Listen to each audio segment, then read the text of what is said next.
Assalamualaikum warahmatullahi wabarakatuh. Perkenalkan, nama saya Ahmad Raihan, NPM 1921 201014, semester 3, mata kuliah Kinematika, dosen pembimbing Insinyur Haji Indriani APST MSI. Di sini saya ingin membuat tugas video tentang kinematika. Lanjut, definisi kinematika. Kinematika adalah cabang ilmu fisika yang mempelajari gerak titik partikel secara geometris, yaitu meninjau gerak partikel tanpa meninjau penyebab geraknya. Kinematika adalah cabang dari ilmu mekanika, yaitu ilmu yang mempelajari gerak benda. Perhatian, walaupun kita hanya meninjau gerak titik partikel, tetap dapat dimanfaatkan juga untuk mempelajari gerak benda maupun sistem yang bukan titik. Karena selama pengaruh penyebab gerak partikel hanya pengaruh eksternal, maka gerak keseluruhan benda dapat diwakili oleh gerak titik pusat massanya. Pembuktian terhadap pernyataan ini akan diberikan belakangan. Keadaan gerak benda. Keadaan gerak suatu titik partikel dideskripsikan oleh perubahan posisi partikel sebagai fungsi waktu R(T). Perhatian, dalam mekanika klasik waktu dianggap tidak tergantung pada sistem kerangka koordinat yang dipilih. Waktu hanya sebagai sesuatu yang mengalir sendiri, bebas dari besaran-besaran fisik lainnya. Keadaan gerak diketahui. Bila fungsi R(T) sudah diketahui untuk sebarang waktu T, maka keadaan gerak partikel tadi secara praktis sudah diketahui. Tetapi terkadang informasi tentang gerak partikel tidak diketahui dalam bentuk posisi, tetapi dalam besaran-besaran lain yang nanti akan kita definisikan berikutnya. Kelajuan. Besaran dari vektor kecepatan sering juga disebut sebagai kelajuan. Kelajuan dari sebuah partikel dapat tidak berubah walaupun kecepatannya berubah, yaitu bila vektor kecepatan berubah, arahnya tanpa berubah besarnya.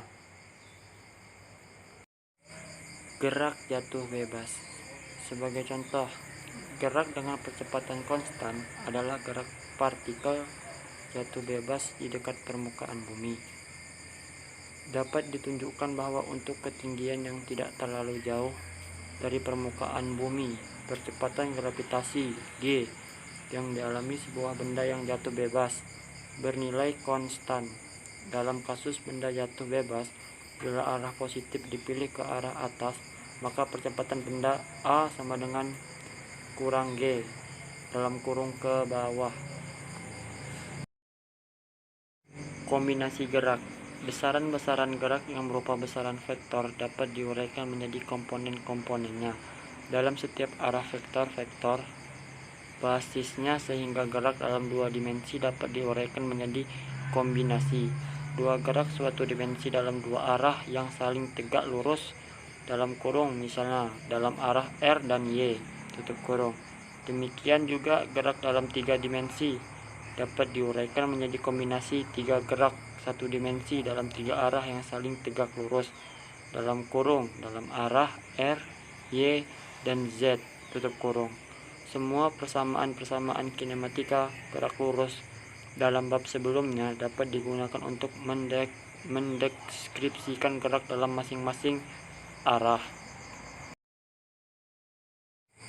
Gerak melingkar beraturan. Gerak melingkar beraturan adalah gerak lintasan berbentuk lingkaran dan kelajuan konstan. Walau kelajuan konstan, tetapi vektor kecepatan berubah, yaitu berubah arahnya. Ketika tinjau suatu partikel bergerak melingkar dengan jejari lintasan lingkarnya R. Lihat gambar di bawah ini. Gerak relatif. Ketika menganalisa gerak suatu partikel, kita meninjaunya relatif terhadap suatu titik acuan dan sistem koordinat tertentu. yang secara bersama-sama disebut sebagai kerangka acuan. Besaran-besaran gerak pada partikel tersebut, seperti posisi, kecepatan, dan percepatan pada bernilai berbeda bila dilihat dari kerangka acuan yang berbeda. Dalam analisa ini, kita memakai pendekatan klasik mana waktu dianggap sama di semua kerangka acuan.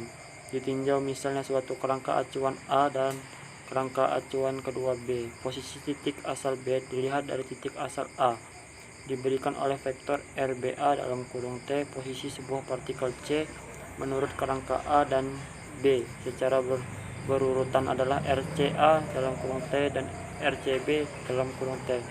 Hubungan antara RCA dalam kurung T dan RCB dalam kurung T. Kerangka intersial. Kasus khusus adalah bila percepatan antara kerangka A dan B adalah 0 atau kerangka B bergerak relatif terhadap A dengan kecepatan konstan. Pada kasus ini, percepatan partikel ditinjau dari kedua kerangka bernilai sama. Kumpulan kerangka-kerangka acuan semacam ini disebut kerangka-kerangka acuan inersial. Mengenai sifat inersial ini akan dibahas dalam bab selanjutnya. Demikian pemaparan saya tentang definisi kinematika. Saya akhiri. Wassalamualaikum warahmatullahi wabarakatuh.